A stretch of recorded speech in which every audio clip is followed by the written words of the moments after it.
Assalamualaikum warahmatullahi wabarakatuh. Dalam kesempatan kali ini, izinkan kami dari kelompok 1 untuk memaparkan atau menampilkan sebuah materi dan hasil observasi kami mengenai perencanaan sarana dan prasarana pendidikan. Sebelum itu, izinkan kami untuk memperkenalkan diri. Perkenalkan, nama saya Salwaskia Putri. Saya Nadia Nur Karimah Zahra. Saya Naila Disimahaswari. Perkenalkan, nama saya Muhammad Raihan Siregar. Perkenalkan, nama saya Akifa Bakita Junaidi. Saya Naurah Aisyah Andriani. Adapun topik yang nantinya kami akan bahas, yang pertama ada hakikat perencanaan sarana dan prasarana pendidikan, dan kedua ada tujuan perencanaan sarana dan prasarana pendidikan, dan ketiga ada manfaat perencanaan sarana dan sarana pendidikan, dan yang keempat ada karakteristik perencanaan sarana dan prasarana pendidikan, dan yang kelima ada perencanaan sarana dan prasarana pendidikan yang efektif, dan yang keenam ada persyaratan yang harus diperhatikan dalam perencanaan sarana dan prasarana pendidikan. Dan yang ketujuh, ada prosedur perencanaan sarana dan prasarana pendidikan. Dan yang ke-8, ada perencanaan pengadaan barang bergerak dan tidak bergerak. Dan yang ke-9, ada master plan atau site plan. Dan yang ke-10, ada perencanaan pemeliharaan dan pengembangan tanggung jawab pemerintah, sekolah, dan masyarakat dalam perencanaan. Dan yang ke-11 atau yang terakhir yaitu adalah hasil observasi kami di Sekolah SMKN 1 Jakarta. Pembahasan yang pertama mengenai hakikat dari perencanaan sarana dan prasarana pendidikan. Nah, sebelum kita mengetahui mengenai hakikat dari perencanaan sarana dan prasarana pendidikan, kita harus mengetahui dulu mengenai pengertian dari perencanaan, sarana pendidikan, serta prasarana pendidikan. Yang pertama ada pengertian perencanaan. Nah, menurut Sondang dalam Arum 2023, perencanaan merupakan seluruh proses perkiraan dan penentuan secara matang hal-hal yang akan dikerjakan di masa yang akan datang dalam rangka pencapaian tujuan yang telah ditentukan. Sedangkan menurut Boko 2020, perencanaan adalah suatu proses kegiatan menggambarkan sebelumnya hal-hal yang akan dikerjakan dalam rangka mencapai tujuan yang telah ditetapkan. Selanjutnya mengenai pengertian dari sarana dan prasarana pendidikan. Menurut Arum 2023, sarana pendidikan adalah segala sesuatu atau fasilitas yang langsung digunakan pada proses belajar mengajar dalam rangka mencapai tujuan pendidikan. Sedangkan menurut Syarifuddin DKK dalam Ananda dan Banurea tahun 2017, sarana pendidikan juga dapat diartikan sebagai semua perangkat peralatan, bahan, dan perabotan yang secara langsung digunakan dalam proses pendidikan di sekolah. Selanjutnya, pengertian dari prasarana pendidikan menurut Rahayu dan Sutama tahun 2016 merupakan fasilitas yang secara tidak langsung menunjang jalannya proses pendidikan. Misalnya itu lokasi atau tempat bangunan sekolah, lapangan tempat bermain, uang, dan lain-lain. Nah, berdasarkan beberapa pendapat para ahli tersebut, kami dapat menyimpulkan bahwa perencanaan sarana dan prasarana pendidikan merupakan suatu proses atau tahapan mempersiapkan hingga menentukan hal-hal yang akan dikerjakan di masa yang akan datang yang terkait dengan sarana dan prasarana pendidikan guna mencapai tujuan yang telah ditentukan.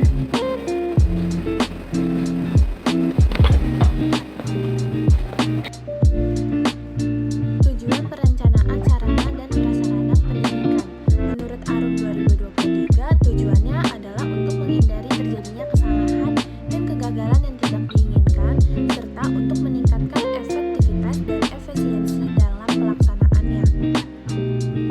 Salah rencana dan penentuan kebutuhan merupakan kekeliruan dalam menetapkan kebutuhan sarana dan prasarana yang kurang atau tidak memandang kebutuhan ke depan dan kurang cermat dalam menganalisis kebutuhan sesuai dengan dana yang tersedia dan tingkat kepentingan.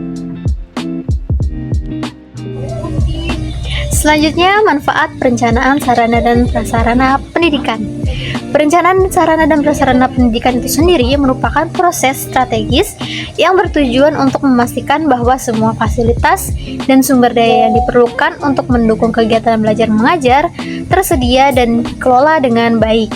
Secara keseluruhan, manfaat perencanaan sarana dan prasarana pendidikan sangat luas dan berdampak langsung terhadap kualitas serta keberlangsungan sistem pendidikan itu sendiri. Nah, menurut Al-Farisi tahun 2021, ada 8 manfaat perencanaan sarana dan prasarana pendidikan, yaitu yang pertama, mampu menunjang dalam menetapkan hasil akhir. Perencanaan yang baik membantu dalam menetapkan tujuan dan hasil akhir yang ingin dicapai oleh institusi pendidikan. Dengan adanya rencana yang jelas, semua pihak terkait termasuk pengelola, guru, dan siswa dapat memahami apa yang diharapkan dari mereka. Hal ini dapat menciptakan fokus dan arah dalam kegiatan belajar mengajar. Yang kedua, ada menempatkan rancangan. Rancangan sarana dan prasarana pendidikan harus disusun dengan cermat agar sesuai dengan kebutuhan siswa dan kurikulum yang diterapkan. Proses perencanaan memungkinkan pengelola untuk merancang ruang kelas, laboratorium, perpustakaan, dan fasilitas lainnya secara efektif. Ini juga akan mencakup pemilihan lokasi yang strategis untuk mendukung aksesibilitas bagi semua siswa. Yang ketiga, menentukan tindakan. Dengan perencanaan yang matang, tindakan-tindakan spesifik dapat ditentukan untuk mencapai tujuan pendidikan. Ini termasuk pengembangan program pelatihan untuk guru, penyediaan sumber daya belajar yang memadai, serta penjadwalan kegiatan ekstrakurikuler. Tindakan ini juga harus terintegrasi dengan baik agar tidak ada bagian dari proses pendidikan yang terabaikan. Yang keempat, mengurangi ketidakjelasan. Salah satu manfaat utama dari perencanaan adalah mengurangi ketidakjelasan dalam pelaksanaan program pendidikan. Dengan adanya rencana yang jelas, semua pihak akan memiliki pemahaman yang sama tentang tugas dan tanggung jawab masing-masing. Ini mengurangi resiko kesalahan komunikasi dan meningkatkan efisiensi operasional. Yang kelima, pegangan untuk melaksanakan pengamatan. Perencanaan menyediakan kerangka kerja bagi pengelola observasi di lingkungan pendidikan. Dengan rencana yang telah ditetapkan, pengelola dapat melakukan evaluasi terhadap pelaksanaan program secara sistematis. Hal ini dapat memungkinkan identifikasi masalah lebih awal sehingga tindakan korektif dapat dilakukan segera. Yang keenam, pengelolaan sumber daya. Perencanaan sarana dan prasarana pendidikan juga mencakup pengelolaan sumber daya secara efektif, termasuk anggaran keuangan, tenaga kerja, dan juga material pembelajaran. Dengan perencanaan yang baik, sumber daya dapat dialokasikan dengan bijaksana untuk mendukung berbagai aktivitas pendidikan tanpa adanya pemborosan. Yang ketujuh, evaluasi aktivitas. Nah, melalui perencanaan, evaluasi terhadap aktivitas pendidikan menjadi lebih mudah dilakukan. Rencana memberikan tolak ukur untuk menilai keberhasilan dari program-program tertentu serta dampaknya terhadap pencapaian siswa. Evaluasi ini juga penting untuk melakukan penyesuaian pada rencana di masa yang akan datang. Yang kedelapan, memberikan perubahan seperlunya. Perencanaan memungkinkan institusi pendidikan untuk beradaptasi dengan perubahan kebutuhan masyarakat atau perkembangan teknologi terbaru dalam dunia pendidikan. Dengan demikian, lembaga bisa tetap relevan dan mampu memberikan pengalaman belajar terbaik bagi siswa.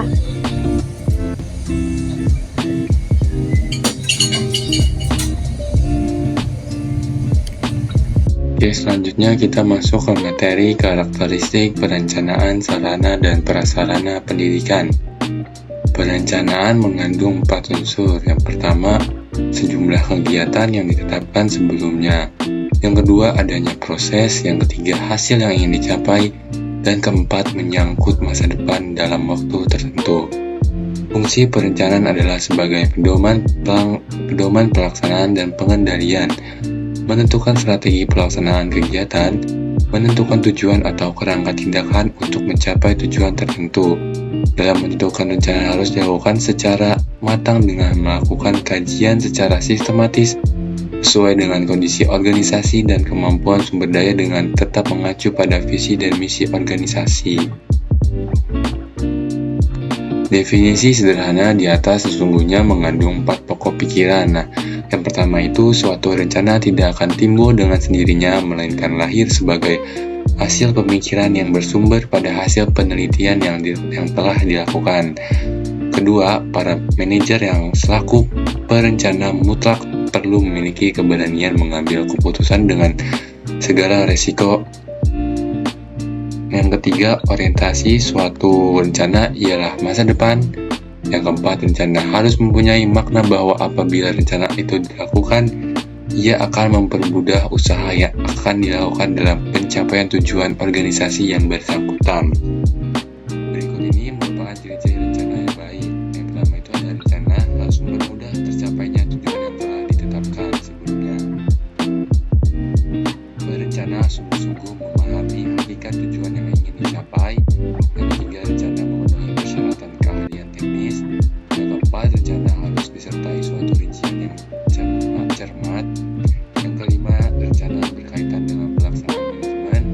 Yang keenam, rencana disusun dengan bahasa yang sederhana, jelas, sistematis, formal, dan menggunakan format dan penekanan prioritas yang baik. Dan yang terakhir, rencana bersifat fleksibilitas menurut Sondang Serbian. Jadi, suatu rencana yang baik selalu menuju sasaran dan tujuan yang telah ditetapkan sebelumnya, dilandaskan pada perhitungan dan selalu mengandung kegiatan atau tindakan atau usaha. Sasaran perencanaan adalah target yang sangat berguna bagi manajemen dalam rangka kerjasama untuk mencapai tujuan yang telah ditetapkan sebelumnya. Di sini saya akan menjelaskan mengenai perencanaan sarana dan prasarana pendidikan yang efektif. Menurut Ibu Ambar, pada tahun 2023, suatu perencanaan sarana dan prasarana pendidikan dapat dikatakan efektif apabila mampu menyediakan jawaban atas pertanyaan-pertanyaan yang memuat 5W plus 1H, yang memuat what, where, when, who, why, dan how. Yang pertama ada what atau apa. Contoh pertanyaan dari what ini seperti kegiatan-kegiatan apa yang harus dilakukan dalam rangka pencapaian tujuan yang telah ditetapkan. Kemudian yang kedua ada where atau di mana. Contoh dari where ini itu seperti di mana kegiatan tersebut hendak dilaksanakan. Nah, pertanyaan where atau di mana ini mencakup tata ruang yang disusun, tempat yang akan digunakan, serta tempat perhimpunan atau tempat menaruh alat-alat serta perlengkapan lainnya. Kemudian yang ketiga ada when atau kapan. Contoh pertanyaan dari when atau kapan ini seperti kapan kegiatan tersebut hendak dilaksanakan. Hal ini berarti harus tergambar sistem prioritas yang akan digunakan, penjadwalan waktu, target, fase-fase tertentu yang akan dicapai, serta hal-hal lain yang pastinya berhubungan dengan faktor waktu. Kemudian rencana kebutuhan sarana dan prasarana juga harus dibuat dalam waktu untuk jangka pendek, menengah, maupun panjang. Kemudian yang keempat ada who atau siapa.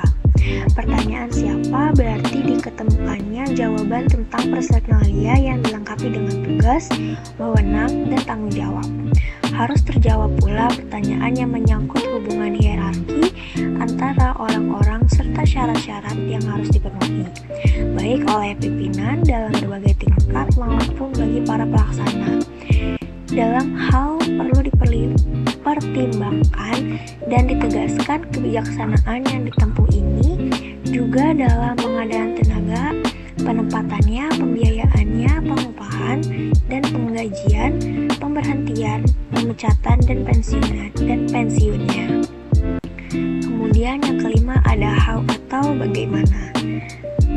Dalam di how ini ada contoh pertanyaannya juga seperti bagaimana cara melaksanakan kegiatan ke arah tercapainya tujuan. Yang dicakup oleh pertanyaan ini itu menyangkut sistem kerja, standar yang harus dipenuhi, cara pembuatan dan penyampaian laporan, cara penyimpanan dan mengolah dokumen-dokumen yang timbul sebagai akibat pelaksanaan. Dalam menyusun perencanaan sarana dan prasarana, hendaknya diperhatikan juga perencanaan biaya dan pegawai yang ada. Kemudian yang keenam ada why atau kenapa. Secara filosofis, pertanyaan yang terpenting di antara rangkaian pertanyaan yang tadi sebelumnya sudah dipaparkan adalah pertanyaan mengapa atau kenapa. Pertanyaan ini ditujukan kepada kelima pertanyaan yang mendahulunya.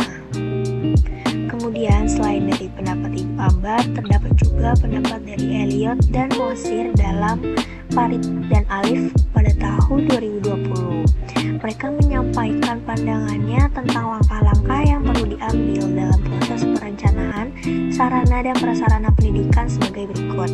Yang pertama ada menetapkan tujuan-tujuan awal mengenai keperluan pendidikan. Yang kedua, menyesuaikan keperluan pendidikan dengan keadaan masyarakat. Yang ketiga, merencanakan program sekolah secara khusus yang berkaitan dengan tujuan pendidikan. Yang keempat, membuat ketetapan susunan tindakan yang harus dicapai dari tujuan yang direncanakan. Yang kelima, melaksanakan tindakan yang telah disusun.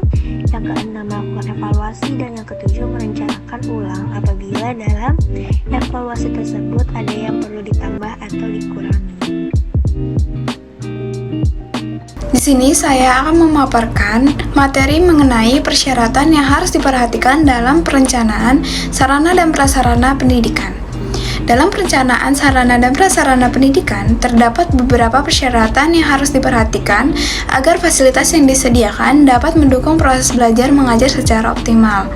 Nah, menurut ARUM 2023, berikut adalah beberapa persyaratan utama yang perlu diperhatikan. Yang pertama, ada integral. Nah, di dalam integral, perencanaan pengadaan barang harus dipandang sebagai bagian integral dari usaha peningkatan kualitas proses belajar mengajar. Yang kedua, ada jelas. Perencanaan harus jelas. Kejelasan suatu rencana dapat dilihat pada yang pertama ada tujuan dan sasaran atau target yang harus dicapai, penyusunan perkiraan biaya atau harga keperluan pengadaan. Yang kedua, ada jenis dan bentuk tindakan atau kegiatan yang akan dilaksanakan. Yang ketiga, ada petugas pelaksanaan, misal guru dan karyawan. Dan yang keempat, ada bahan dan peralatan yang dibutuhkan. Dan yang kelima, ada kapan dan di mana kegiatan dilaksanakan. Dan yang ketiga, ada realistis. Suatu perencanaan yang baik harus realistis, yaitu dapat dilaksanakan dengan jelas, terprogram, sistematis, sederhana, luas, fleksibel, dan dapat dilaksanakan. Dan yang keempat, ada sistematis dan terpadu. Perencanaan harus sistematis dan terpadu. Dan kelima, ada unsur insani. Perencanaan harus menunjukkan unsur-unsur insani yang baik ataupun non-insani sebagai komponen-komponen yang berhubungan satu sama lainnya bekerja sama menuju tercapainya tujuan, target, kesesuaian yang telah ditetapkan sebelumnya. Dan yang keenam, ada analisis. Perencanaan harus memiliki struktur berdasarkan analisis. Dan yang ketujuh, ada asas mufakat. Perencanaan disusun berdasarkan atas kesepakatan dan keputusan bersama pihak perencana. Dan yang ke-8, ada fleksibel. Perencanaan bersifat fleksibel dan dapat menyesuaikan dengan keadaan, perubahan situasi dan kondisi yang tidak disangka-sangka. Dan ke-9, ada berkelanjutan. Perencanaan dapat dilaksanakan dan berkelanjutan. Dan yang 10, ada skala prioritas. Perencanaan dapat disusun dengan memperhatikan skala prioritas mana yang lebih penting dan harus didahulukan. Misal disesuaikan kebutuhan kurikulum program sekolah. Dan yang ke-11, ada sesuai anggaran. Perencanaan disusun sesuai dengan plafon anggaran.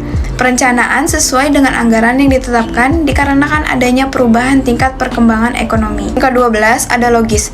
Penyusunan perencanaan tidak mengakibatkan pemborosan. Yang ke-13, ada rinci. Perencanaan memuat penganggaran yang rinci. Dan ke-14, ada logis.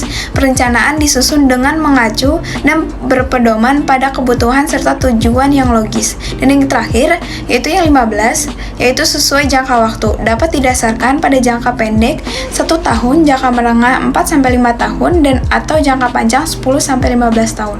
Bahasan yang selanjutnya mengenai prosedur perencanaan sarana dan prasarana pendidikan. Dalam perencanaan sarpers pendidikan, sudah semestinya dilakukan secara sistematis atau teratur yang melibatkan langkah-langkah terencana untuk menetapkan kegiatan yang akan dilaksanakan guna mencapai tujuan. Nah, prosedur perencanaan sarpers pendidikan ini dibagi menjadi 5 atau ada 5 langkah-langkah menurut ARUM 2023. Yang pertama itu ada menganalisis kebutuhan. Tahapan menganalisis kebutuhan ini pihak yang bersangkutan atau pihak sekolah mengidentifikasi berbagai kebutuhan yang diperlukan. Nah, di dalam menganalisis kebutuhan juga ada 3 langkah-langkah lagi. Yang pertama itu melakukan rencana penyusunan kebutuhan barang-barang. Yang kedua, menentukan jangka waktu yang tepat untuk melakukan perencanaan. Dan yang ketiga itu membuat jangka waktu perencanaan kebutuhan. Nah, jangka waktu perencanaan ini dibagi menjadi 3 lagi. Yang pertama ada jangka pendek.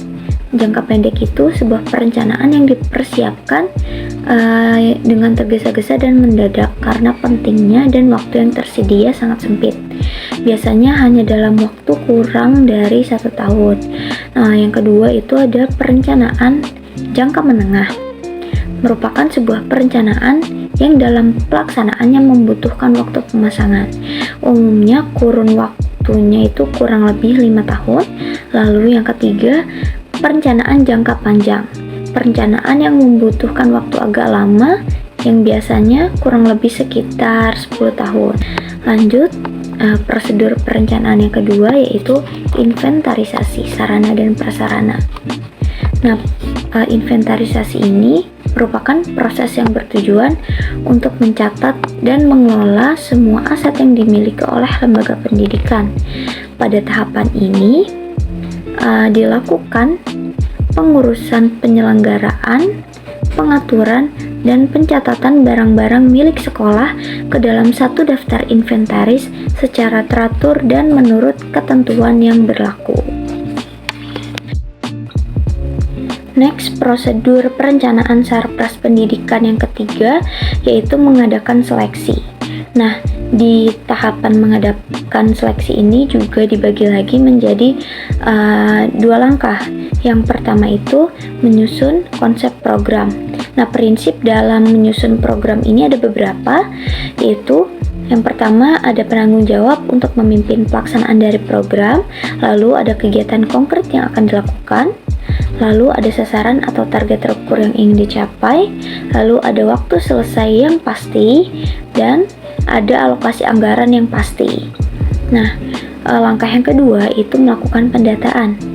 Nah, pendataan ini terkait dengan jumlah barang yang ada atau mengenai kondisi si barang atau sarana dan prasarana tersebut. Next, ke prosedur yang keempat yaitu menyediakan dana. Nah, anggaran dana pendidikan sekolah biasanya itu berasal dari beberapa sumber seperti pemerintah, yaitu ada RAPBN atau RAPBD. Lalu ada usaha mandiri sekolah, ada block grant, loans, orang tua siswa, dan masyarakat.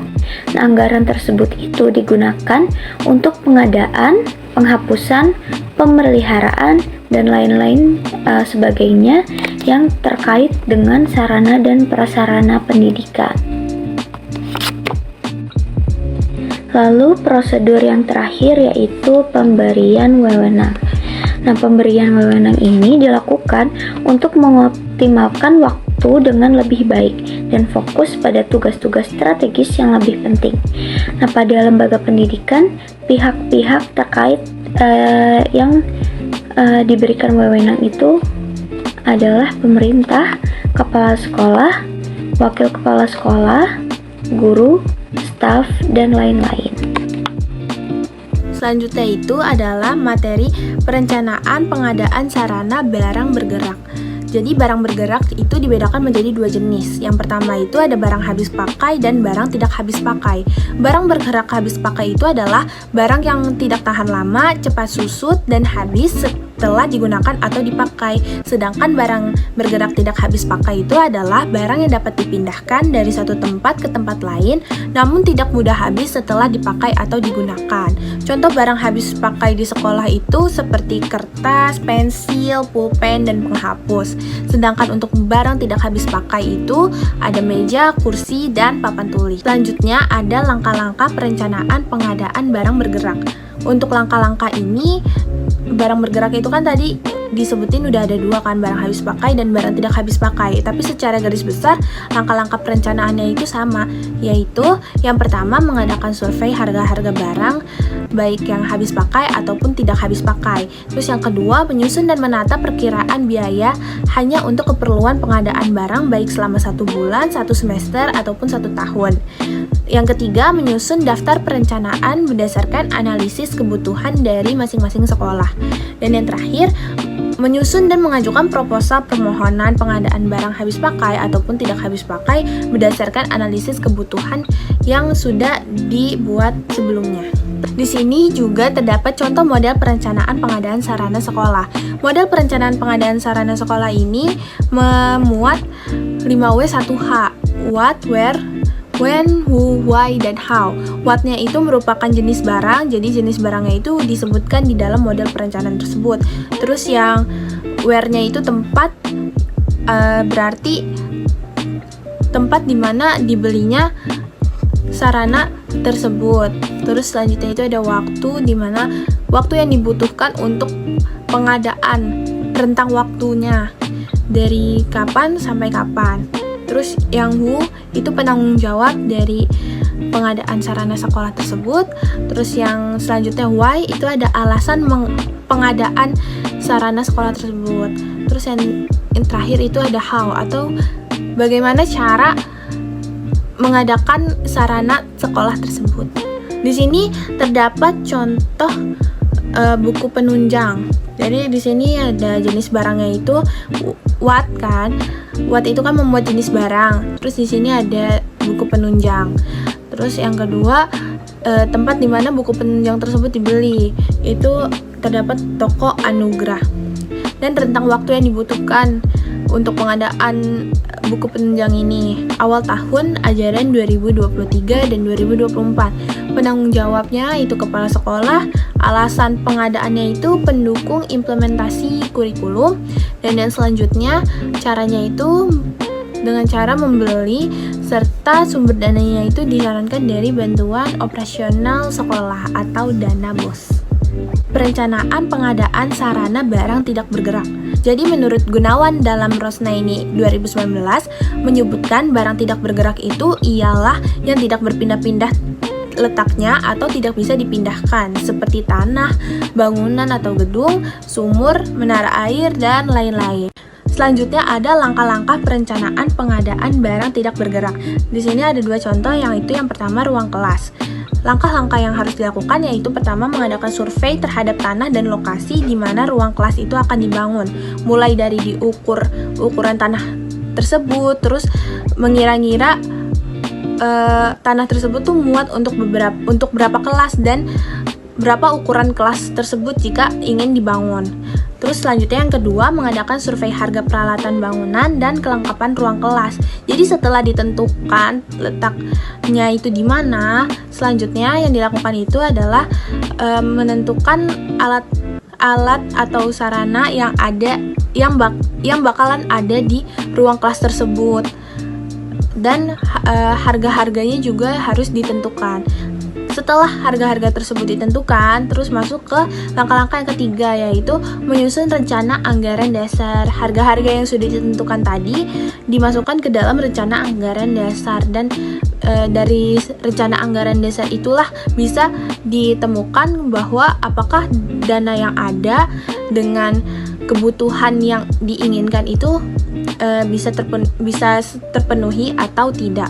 Terus yang terakhir, mengajukan proposal pengadaan ruang kelas berdasarkan analisis kebutuhan ruang kelas yang akan dibangun kepada yang berwenang. Jadi ketika kita sudah membuat rancangan sendiri, maka rancangan tersebut harus diberikan kepada pihak yang berwenang agar rancangan tersebut bisa dinilai untuk bisa ditindaklanjuti ataupun tidak. Terus yang kedua, langkah-langkah perencanaan pengadaan barang tidak bergerak, yaitu laboratorium IPA. Yang pertama sama dengan sebelumnya, yaitu melakukan analisis kebutuhan laboratorium yang akan didirikan dan merencanakan letak serta luas laboratorium IPA. Yang kedua, mengadakan survei terhadap tanah dan lokasi di mana laboratorium tersebut akan dibangun. Dan yang ketiga, mengadakan survei harga peralatan laboratorium IPA menyusun rencana anggaran. Terus yang selanjutnya, mengajukan proposal ke pengadaan laboratorium IPA berdasarkan analisis kebutuhan laboratorium yang akan didirikan.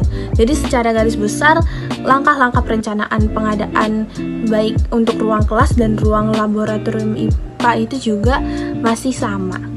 Selanjutnya di sini ada contoh format proposal pengadaan ruang. Yang pertama itu formatnya berisi tentang uraian kegiatan yang akan dilaksanakan, meliputi latar belakang, tujuan, sasaran, serta sumber pendanaan. Jadi di sini diuraikan tuh kegiatan apa yang akan dilakukan, misalnya membangun laboratorium IPA. Terus dijelaskan latar belakang dalam membangun laboratorium IPA ini tuh apa, terus tujuannya tuh apa, dan sasaran itu kayak orang yang ditujukan untuk menggunakan prasarana itu, dan sumber pendanaan pun juga harus disebutkan. Yang kedua yaitu waktu pelaksanaan pekerjaan yang diperlukan. Jadi dari langkah-langkah yang sudah dilakukan tadi bisa ditentukan tuh berapa lama sih pembangunan prasarana tersebut.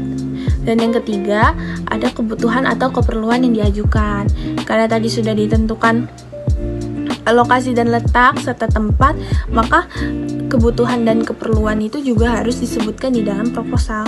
Terus yang selanjutnya ada rincian biaya yang RAD tadi, terus habis itu produk yang akan dihasilkan, serta gambar rencana kerja dan spesifikasi teknis apabila diperlukan, serta lampiran yaitu seperti profil sekolah dan denah sekolah.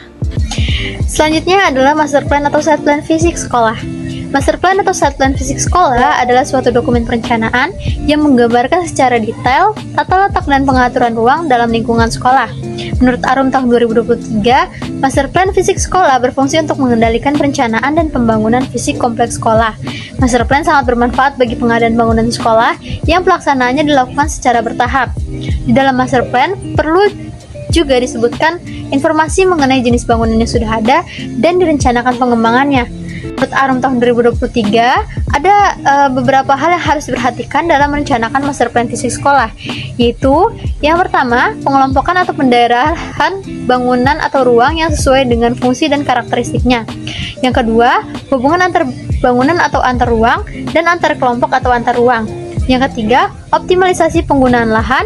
Yang keempat, faktor keamanan dan keselamatan. Yang terakhir ada faktor pentahapan pembangunan.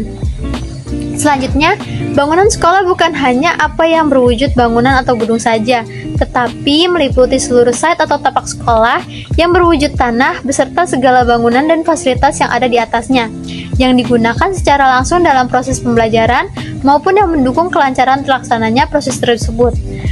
Menurut Arum tahun 2023, berikut beberapa persyaratan dari perencanaan pembentukan site plan fisik bangunan. Di antaranya yang pertama ada tapak sekolah. Luas tapak yang direncanakan hendaknya sesuai dengan luas lahan minimal yang disyaratkan sesuai dengan tipe sekolahnya. Yang kedua, bentuk tapak. Diusahakan tidak menyulitkan dalam penataan bangunan sekolah, maka disarankan berbentuk 4 persegi panjang atau mendekatinya. Yang ketiga, bangunan infrastruktur. Bangunan prasarana untuk melengkapi gedung sekolah agar lingkungan sekolah aman, nyaman, dan juga sehat. Beberapa infrastrukturnya antara lain yaitu ada jalan, gorong-gorong dan jembatan, lalu jaringan listrik dan telepon, lalu jaringan air bersih dan pelambing, dan yang terakhir ada sumur gali. Selanjutnya ruang belajar. Berikut beberapa persyaratan umum ruang belajar. Yang pertama, penempatan atau tata letak setiap jenis ruang sesuai dengan fungsinya dan pelaksanaannya di zona atau daerah terang. Yang kedua, bangunan belajar dibuat sesuai dengan orientasi matahari untuk mencegah matahari langsung masuk ke dalam ruang belajar di pagi dan sore hari. Dan yang ketiga, ruang belajar harus mendapatkan cahaya matahari yang cukup tanpa gangguan panas dan silau. Luas jendela juga harus lebih kurang 20% dari luas lantai, serta mendapatkan pencahayaan tambahan dari lampu yang tidak menyilaukan bila kurangnya pencahayaan di dalam ruang belajar. Yang terakhir ada penghawaan. Ruang harus mendapat udara yang cukup sehingga ruang tidak panas dan mengupayakan sirkulasi udara silang atau cross ventilasi silang. Luas lubang ventilasi 6% sampai dengan 10% dari luas lantai. Selanjutnya, perencanaan, pemeliharaan, dan pengembangan tanggung jawab pemerintah, sekolah, dan masyarakat dalam perencanaan.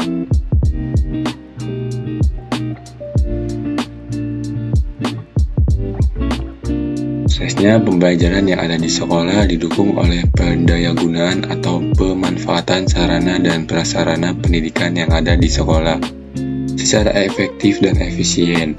Sarana dan prasarana pendidikan perlu untuk dikelola demi lancarnya proses pembelajaran di sekolah.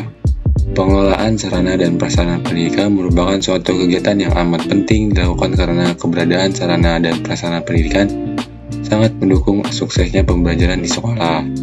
Pengelolaan sarana dan prasarana pendidikan merupakan suatu kegiatan untuk menciptakan dan mempertahankan kondisi yang optimal bagi terjadinya proses pembelajaran. Dengan semakin berkembangnya ilmu pengetahuan dan teknologi, maka dalam kegiatan belajar mengajar diperlukan usaha pengelolaan dalam sarana dan prasarana pendidikan. Sebagai indikator berhasil atau tidaknya proses pencapaian suatu tujuan pendidikan antara lain dipengaruhi oleh pengelolaan sarana dan prasarana oleh pihak sekolah. Sarana pendidikan adalah semua perangkat, peralatan, bahan, dan perabot yang secara langsung digunakan dalam proses pendidikan di sekolah. Sedangkan prasarana pendidikan adalah semua perangkat kelengkapan dasar yang secara tidak langsung menunjang pelaksanaan proses pendidikan sekolah. Menurut Dr. Randes Daryanto.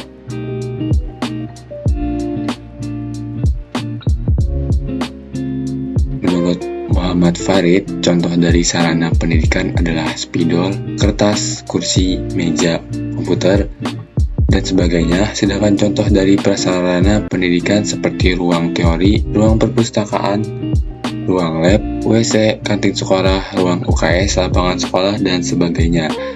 Jadi, proses pengelolaan sarana dan prasarana pendidikan di lembaga pendidikan seperti sekolah sama semua tahapannya. Pengelolaan sarana dan prasarana pendidikan dimulai dari proses perencanaan sarana dan prasarana pendidikan, pengadaan sarana dan prasarana pendidikan, penyimpanan, penyaluran, pemeliharaan, dan rehabilitas.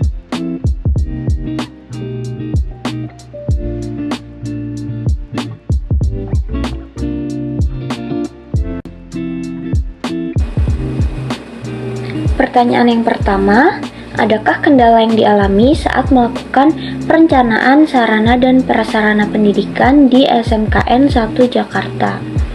Nah, narasumber atau wakil kepala sekolah bidang Sarpras ini menjawab, dan beliau itu menjelaskan terlebih dahulu mengenai sistem dari perencanaan atau pengadaan sarana dan prasarana. Jadi anggaran pendidikan itu mengacu pada APBN dan APBD. Nah, untuk dana pendidikan itu ada dana BOS atau bantuan operasional sekolah dan BOP atau bantuan operasional pendidikan. Nah, pada tahapan pengadaan itu dibagi menjadi 4. Jadi siklusnya itu triwulan atau per 3 bulan. Lalu untuk tahap perencanaan sarana dan prasarana itu adanya di awal tahun pembelajaran dan biasanya dilakukan setahun sebelum pengadaan dari sarana dan prasarana tersebut. Nah, kalau di sekolah-sekolah khususnya di Jakarta itu menggunakan aplikasi IRCAS untuk perencanaan. Untuk periode input data-datanya itu tetap di awal tahun pembelajaran. Nah, dalam proses perencanaan tersebut, seiring berjalannya waktu, terdapat berbagai pergeseran atau perubahan. Jadi, pengadaan sarana dan prasarana itu kan berdasarkan ketersediaan dari anggaran pemerintah. Namun, anggaran tersebut juga bisa berkurang ataupun malah tidak turun karena pemerintah itu mengalokasikan sebagian anggaran atau seluruh anggaran pendidikan ke bidang yang lain. Contohnya itu pada saat pandemi COVID-19 beberapa tahun lalu. Jadi anggaran pemeliharaan gedung sekolah itu dialokasikan untuk penanganan COVID-19. Jadi anggaran tersebut tidak turun. Selanjutnya, kapan saja waktu pemeliharaan sarana dan prasarana dilakukan di SMK Negeri 1 Jakarta? Untuk waktu pemeliharaan itu semua dilakukan tergantung kondisi dan situasi yang terjadi. Contohnya, untuk perawatan gedung itu paling cepat dilakukan 1 tahun atau 1,5 tahun sekali. Itu pun bisa dilakukan paling cepat jika terjadi suatu situasi darurat seperti terjadinya musim hujan yang berkepanjangan dan mengakibatkan banjir, maka harus dilakukan perawatan gedung secepatnya.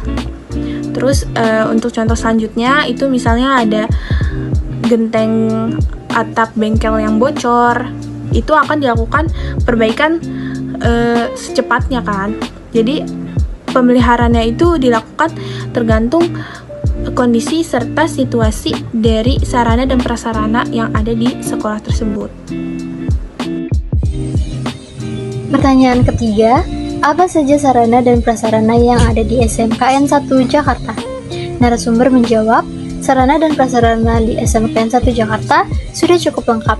Prasarana di SMKN 1 Jakarta meliputi ruang kelas, ruang guru, ruang kepala sekolah, ruang wakil kepala sekolah, ruang perpustakaan, kantin, laboratorium komputer, bengkel otomotif, bengkel listrik, bengkel bangunan, bengkel mesin, toilet siswa laki-laki dan perempuan, toilet guru laki-laki dan perempuan, aula sekolah, ruang serbaguna, lapangan sekolah, ruang ekstrakurikuler, ruang UKS, ruang tata usaha, ruang piket guru, halaman sekolah, dan terakhir ada ruang gym. Untuk sarana di SMKN 1 Jakarta, sudah ada bangku dan meja siswa, bangku dan meja guru, papan tulis, hingga tanaman agar lingkungan sekolah terlihat asli dan terasa nyaman, dan lain sebagainya. Serta tentunya karena SMKN 1 Jakarta merupakan sekolah menengah kejuruan, berbagai alat dalam mendukung kegiatan pembelajaran praktikum siswa juga sudah terpenuhi sesuai dengan standar yang ditetapkan oleh Dinas Pendidikan Provinsi DKI Jakarta dan juga oleh pihak industri.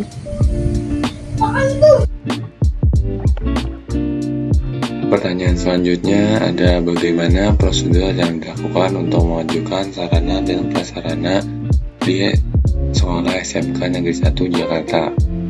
Jawabannya, selama masih tersedia di aplikasi ARKAD atau aplikasi Rencana Kegiatan dan Anggaran Sekolah SMK Negeri 1 Jakarta, maka akan dikerjakan untuk perbaikan. Jika sudah tidak tersedia atau tidak bisa diperbaiki, akan diajukan penghapusan barang atau penghapusan aset dan melakukan pendataan untuk pembelian sarana dan prasarana yang baru.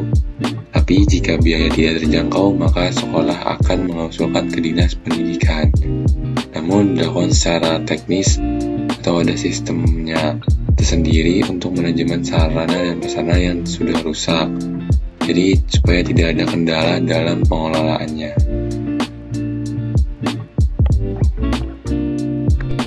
Pertanyaan selanjutnya adalah dari mana saja sumber pembiayaan untuk melaksanakan pembelian atau pengadaan sarana dan prasarana sekolah. Jadi untuk sumber pembiayaannya ini hanya mengandalkan pembiayaan dari APBN dan APBD. Benar-benar pure dari pemerintah karena SMK Negeri 1 Jakarta pun merupakan sekolah negeri.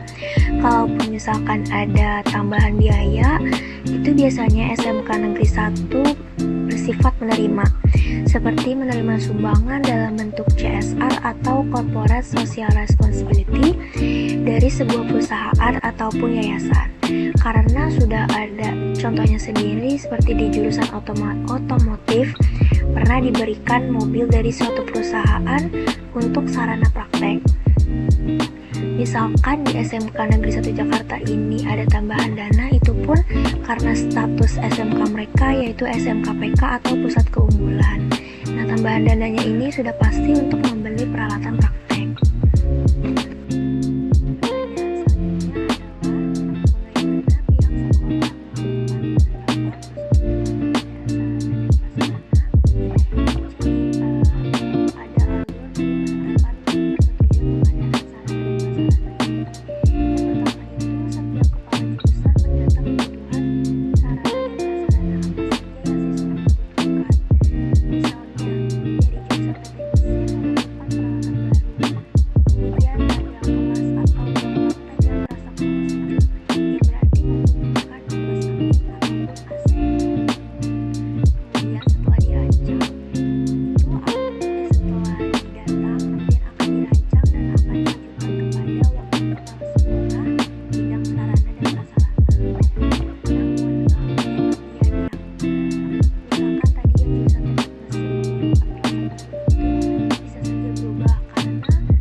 Pertanyaan yang ketujuh yaitu siapa yang bertanggung jawab dalam melakukan pengawasan pengadaan sarpras. Nah, di dalam lingkup sekolah SMKM 1 Jakarta yang kami observasi memiliki tanggung jawab pengawasan sarpras yang utama ada pada kepala sekolah dan wakil kepala sekolah sarana prasarana. Adanya pembagian pengawasan di tiap jurusan dan petugasan kebersihan.